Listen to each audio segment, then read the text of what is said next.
ಅಂದ್ರೆ ಇವಾಗ ನಿಮ್ ವಾದ ಏನು ಅಂತ, ಬಿಕಾಸ್ ಯಾಕಂತಂದ್ರೆ ಇವಾಗ ಅವ್ರು ಹೇಳ್ತಾರೆ ವೈಯಕ್ತಿಕ ನನ್ನ ಸೋಷಿಯಲ್ ಮೀಡಿಯಾ ನನ್ನ ಖಾತೆ, ನಾನು 4 ಜನರ ಜೊತೆ ವಿಡಿಯೋ ಮಾಡ್ತೀನಿ, ಅದ್ರಲ್ಲಿ ಅಗೌರವ ತರುವಂತದ್ದೇನಿಲ್ಲ, ಪೌರ ಕಾರ್ಮಿಕರು ನಮಸ್ಕಾರ ಮಾಡುವಂತದ್ದು ನಾನು ಹಾಕೊಂತೀನಿ, ನಿಮ್ಗೇನ್ ಪ್ರಾಬ್ಲಮ್ ಅಂತ ಅವ್ರು ಕೇಳ್ತಾರೆ, ಅವಾಗ ಏನ್ ಮಾಡ್ತಾರೆ? ಅದಕ್ಕೆ ನಾನು ಹೇಳ್ತಾ ಇದ್ದೀನಿ, ನೀವು you are not a common man.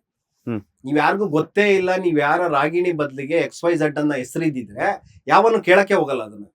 ಅದ್ ಅವಶ್ಯಕತೆನೇ ಇಲ್ಲ. ಅದು ಅವ್ರನ್ನ ನಾವು ಕ್ವಶನೇಬಲ್ ಅಲ್ಲ. ನಮ್ಗೆ ನಾವು ಅವ್ರಿಗೇನು ಕೊಟ್ಟಿಲ್ಲ, ಅವ ವ್ಯಕ್ತಿಗೂ ನಾವೇನು ಇದ್ ಮಾಡಿಲ್ಲ, ನಮಗೂ ಅವ್ರಿಗೂ. ಇಲ್ಲಿ ರಾಗಿಣಿ ಇಡೀ ಕರ್ನಾಟಕಕ್ಕೆ ಉತ್ತರದಾಯಿತ್ವ ಆಗ್ತಾರೆ ಸಿನಿಮಾ ವಿಚಾರ ಬಂದಾಗ. ಸಿನಿಮಾ ಅನ್ನೋದು ಒಂದು ದೊಡ್ಡ ಉದ್ಯಮ. ಅಲ್ಲಿ ಡಾಕ್ಟರ್ ರಾಜ್ಕುಮಾರ್ ಅವರಿಂದ ಹಿಡಿದು ಇವತ್ತಿನ ಉಮಾಶ್ರೀ ಅವರ ತನಕ ಹಲವಾರು ಜನರು ಬಂದಿದ್ದಾರೆ, ಕಲಾವಿದರು ಕೆಲಸ ಮಾಡಿದ್ದಾರೆ. ಅಂಬರೀಷ್ ಅಣ್ಣನಿಂದ ಹಿಡಿದು ಬಹಳಷ್ಟು ಜನ, ನಮ್ ಸುದೀಪ್ ಸರ್ ಇದ್ದಾರೆ, ದರ್ಶನ್, ಬಹಳಷ್ಟು ಜನ ಕೆಲಸ ಮಾಡ್ತಾ ಇದ್ದಾರೆ. ಹಾಗಾಗಿ ಹೆಣ್ಮಕ್ಳುಗಳು ಬಹಳ ಪಂಡ್ರಿಬಾಯಿ ಅವರು, ಅವ್ರು ನೆನ್ಸ್ಕೋಬೇಕು. ಅವರೆಲ್ಲ ನಿಜವಾಗ್ಲೂ ಅವ್ರು ಯಾವತ್ತೂ ಕೂಡ ಈ ತರ ಒಂದು FIR ಹಾಕ್ಸ್ಕೊಂಡಿಲ್ಲ ಸರ್. ಉಮಾಶ್ರೀ ಅವರು ಕೂಡ ನ್ಯಾಷನಲ್ ಅವಾರ್ಡ್ ಬಂದಿದೆ ಅಭಿನಯಕ್ಕೆ. ಎಲ್ಲಿ ಸಿನಿಮಾದಲ್ಲಿ ಅಭಿನಯ ಮಾಡಿರೋದಕ್ಕೆ ಉಮಾಶ್ರೀ ಅವರಿಗೆ ನ್ಯಾಷನಲ್ ಅವಾರ್ಡ್ 2 ಸಲ ಬಂದಿದೆ. ಗುಲಾಬಿ ಟಾಕೀಸ್ ಅಂತ ಒಂದು ಸಿನಿಮಾ, ಆಮೇಲೆ ಇನ್ನೊಂದು ಮಾಡ್ತಾರೆ ಅವರು, ಅದಕ್ಕೆ ನ್ಯಾಷನಲ್ ಅವಾರ್ಡ್. ಅಂತವ್ರ ಮೇಲೆ ಇದುವರೆಗೂ ಏನು ಅವ್ರು ಈ ತರ ಸಮಾಜದಲ್ಲಿ ತಲೆ ತಗ್ಸಂತ ಕೆಲಸ ಯಾವತ್ತೂ ಮಾಡಿಲ್ಲ. ನಾವ್ಯಾಕೆ ಅವ್ರ ಬಗ್ಗೆ ಮಾತಾಡೋಣ? ನೀವು ಒಬ್ರು ಸಿನಿಮಾ ನಟಿಯಾಗಿದ್ದು ನೀವು ಜವಾಬ್ದಾರಿಯುತ ಸ್ಥಾನದಲ್ಲಿ ಇದ್ದೀರಾ, ಅದ್ ಅರ್ಥ ಮಾಡ್ಕೋಬೇಕು.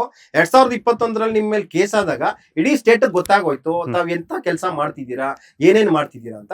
ಅಲ್ಲೊಂದು ನಾನು ಹೆಸರು ಯೂಸ್ ಮಾಡಿದ್ದೆ, ವೇಶ್ಯೆ ಅಂತ. ಅದ್ರ ಬಗ್ಗೆ ಬಹಳಷ್ಟು ಚರ್ಚೆ ನಡೀತಾ ಇದೆ. ಕನ್ನಡ ಭಾಷೆಯಲ್ಲಿ ವೇಶ್ಯೆ ಅನ್ನೋದನ್ನ, ಆಡು ಭಾಷೆಯಲ್ಲಿ ವೇಶ್ಯೆಗೆ ಇನ್ನೊಂದು ಪದ ಇದೆ, ನಾನು ಅದನ್ನ ಬಳಸಕ್ ಹೋಗಿಲ್ಲ. ಅದನ್ನ ನನಗೆ ಗೊತ್ತಿದೆ ಏನ್ ಗೌರವ ಕೊಡ್ಬೇಕಂತ ಹೇಳಿ. ವೇಶ್ಯೆ ಅನ್ನೋದನ್ನ ಮಾತ್ರ ಬಳಸಿದ್ದೀನಿ ಅಷ್ಟೇ, ಅದಕ್ಕಿಂತ ಇನ್ನೂ ಕೆಟ್ಟ ಪದ ಬಳಸಿಲ್ಲ. ತಾವು ಮಾಡ್ತಿರ್ತಕ್ಕಂಥ ಬಹಳಷ್ಟು ಮಾಹಿತಿಗಳು, ನೀವೇನು ಮಾಡ್ತಿದ್ದೀರಾ ಅಂದ್ರೆ ಸಿನಿಮಾಗಳು ನಿಮ್ಗೆ ಇವಾಗ ಆಲ್ಮೋಸ್ಟ್ ಸ್ಟಾಪ್ ಆಗೋಗಿದೆ. ಸೊ ಈ ಸಿನಿಮಾದಲ್ಲಿ ಸಿಕ್ಕಿರೋ ಅಷ್ಟು ಹೆಸರನ್ನ ಈ ಕಡೆ ಬಳಸ್ಕೊಂಡು ಈ ತರ ಸ್ನೇಹಿತನ, ಅಂದ್ರೆ ಅವನೊಬ್ಬ RTOದಲ್ಲಿ ಕೆಲಸ ಮಾಡ್ತಿದ್ದ ಕ್ಲರ್ಕ್, ಅವನಿಗೆ ಕೆಲಸ ಹೋಯ್ತದು, ಅವ್ನ ಕೆಲಸ ಕಳ್ಕೊಂಡ ಆತ. BK ರವಿಶಂಕರ್ ಇವತ್ತು ಕೆಲಸ ಇಲ್ಲ ಅವನಿಗೆ, ಆಯ್ತಾ, ಅವ್ನ ಕೆಲಸ ಹೋಯ್ತು. ಆಮೇಲೆ ರಾಹುಲ್ ಶೆಟ್ಟಿ, ಈ ತರದ ಬಹಳಷ್ಟು ದೊಡ್ಡ ಟೀಮ್ ಇದೆ. ನೀವು ಹೊರಗಡೆ ಹೇಳ್ಕೊಳ್ಳೋದೇನಂತ ನಾನು ಕನ್ನಡ ಫಿಲಂ ಆಕ್ಟರ್ ಅಂತ, ಕನ್ನಡ ಫಿಲಂ ಆಕ್ಟರ್. ನೀವು ಹೇಳ್ಕೊತೀರಾ, ಮಾಡ್ತಿರೋದ್ ನೋಡಿದ್ರೆ ಕತ್ತಲ ಲೋಕದಲ್ಲಿ ಈ ತರ ಅಂಡರ್ ಗ್ರೌಂಡ್ ಅಲ್ಲಿ ಮಾಡ್ತಕ್ಕಂಥ ಇವೆಲ್ಲ ಕೆಲಸಗಳು. ಇದು ತುಂಬಾ ದೊಡ್ಡ ಕೇಸೇನೆ ಇದು. ಹಾಗಾಗಿ ಆ ಕೋಪ ನಮ್ಗೆ ಇನ್ನೂ ಇದೆ ಸರ್, ಖಂಡಿತ ಇದೆ. ಅವರ ನಿರಪರಾಧಿಯಾಗಿ ಇನ್ನೂ ಏನ್ ಬಂದಿಲ್ಲ. ಹಾಗಾಗಿ ಇಂಥ ಸಂದರ್ಭದಲ್ಲಿ ನಿಜವಾಗ್ಲೂ ನಿಮಗೆ ನಿಮ್ಮ ಪ್ರಾಯಶ್ಚಿತ್ತ ಮಾಡ್ಕೋತೀರಾ? ಈ ತರ ನಾನು ಮಾಡದ್ನಪ್ಪ, ಇದು 2025, ಇದು 2021ನಲ್ಲಿ 20ಯಲ್ಲಿ ಅರೆಸ್ಟ್ ಆಗಿತ್ತು ಸರ್ ಅವರು. ಅದಕ್ಕಿಂತ ಮುಂಚೆ ಅದೇ ಒಂದು ತುಪ್ಪ ಬೇಕಾ ತುಪ್ಪ ಅಂತ ಹಾಡು ಒಂದ್ ಸಿನಿಮಾದಲ್ಲಿ ಬಂದಿತ್ತು, ಅದೆಲ್ಲ ಹಿಟ್ಟಾಯ್ತು. ಅದೊಂದು ಮೂಮೆಂಟ್ ಅಷ್ಟೇ. ಅದಾದ್ಮೇಲೆ ಇವ್ರಿಗೆ ಯಾವ ಸಿನಿಮಾಗಳು ಸಿಕ್ಲಿಲ್ಲ. ಆಮೇಲೆ ಒಂದ್ ಸಿನಿಮಾ ಐಟಮ್ ಡ್ಯಾನ್ಸ್ ಮಾಡೋದಕ್ಕೆಲ್ಲ ಫಿಕ್ಸ್ ಆಗೋದ್ರು. ಆಮೇಲೆ ತಮಿಳು ತೆಲುಗಲ್ಲೆಲ್ಲ ಕುಣಿಯೋದು, ಅದೆಲ್ಲ ಒಂದು ಸಿನಿಮಾಗೆ ಅದೇ ಅರೆ ಬರೆ ಬಟ್ಟೆ ಅಂದ್ರಲ್ಲ, ಅದನ್ನ ಮಾಡ್ತಾರೆ. ದುಡ್ಡು ಸಿಗುತ್ತೆ 10 ಲಕ್ಷ 20 ಲಕ್ಷ ಅಂದ್ರೆ ಅರೆ ಬರೆ ಬಟ್ಟೆನೂ ಹಾಕೋತಾರೆ, ಬಿಕಿನಿನೂ ಹಾಕೋತಾರೆ. They don't mind it at all. ಅದು ಅವ್ರ ಇಷ್ಟ ಅಲ್ವಾ? ಅದನ್ನೇ ನಾನು ಹೇಳ್ತಾ ಇರೋದು. ಅದನ್ನ ನಾನು ಹೇಳ್ತಿರೋದು, ನಾನು ಸುಳ್ಳು ಹೇಳ್ತಿಲ್ಲ. ನೀವೇನ್ ಮಾಡ್ತೀರ ಅದು ಹೇಳ್ತಿದ್ದೀನಿ. ಯಾಕೆಂದ್ರೆ ನಿಮ್ ಬಗ್ಗೆ ಮಾತಾಡಕ್ ರೈಟ್ಸ್ ನಮ್ಗಿದೆ.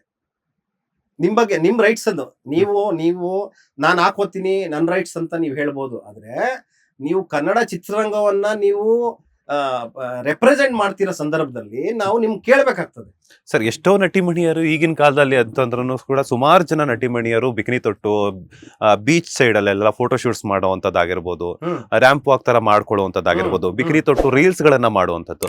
ಅವ್ರು ಯಾರಿಗೂ ನೀವು ಕ್ವಶನ್ ಮಾಡದೇ ಇರುವಂತದ್ದು, ಪರ್ಟಿಕ್ಯುಲರ್ ಆಗಿ ರಾಗಿಣಿ ಅವರನ್ನೇ ಏನಕ್ಕೆ ಟಾರ್ಗೆಟ್ ಮಾಡ್ತಿದ್ದೀರಾ ಅಂತ ಹೇಳ್ಬಿಟ್ಟು.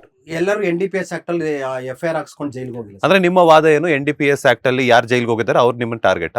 NDPS ಆಕ್ಟ್ ಅನ್ನೋದು ಬಹಳ ಸೀರಿಯಸ್ ಆದ ಆಕ್ಟ್. ಅದು ಬಹಳ ದೊಡ್ಡ ಅಪರಾಧ. ಅದು ಸಣ್ಣ ಈಗೇನು ಬಿಕಿನಿ ಹಾಕೊಂಡು ಓಡಾಡ್ತಾರೆ, ಅದು ಬಿಕಿನಿ ಹಾಕೊಂಡು ಓಡಾಡೋದು, ಅರೆ ಬರೆ ಬಟ್ಟೆ ತೊಡ್ಕೊಂಡು ಓಡಾಡೋದು, ಇವೆಲ್ಲ ಇದಾವಲ್ಲ, ಇದಕ್ಕಿಂತ ಮೀರಿದ ಗ್ರೀವೆನ್ಸ್ ಇರತಕ್ಕಂತ ಅಪರಾಧ NDPS ಆಕ್ಟ್. ಅದು ಲೇಟೆಸ್ಟ್ ಹಾಗೂ ಇಂಟ್ರೆಸ್ಟಿಂಗ್ ಸುದ್ದಿಗಳಿಗಾಗಿ ಬಾಸ್ ಟಿವಿ ಕನ್ನಡ ಚಾನೆಲ್ನ ಸಬ್ಸ್ಕ್ರೈಬ್ ಮಾಡಿ, ಹಾಗೆಯೇ ಬೆಲ್ ಐಕಾನ್ ಪ್ರೆಸ್ ಮಾಡಿ.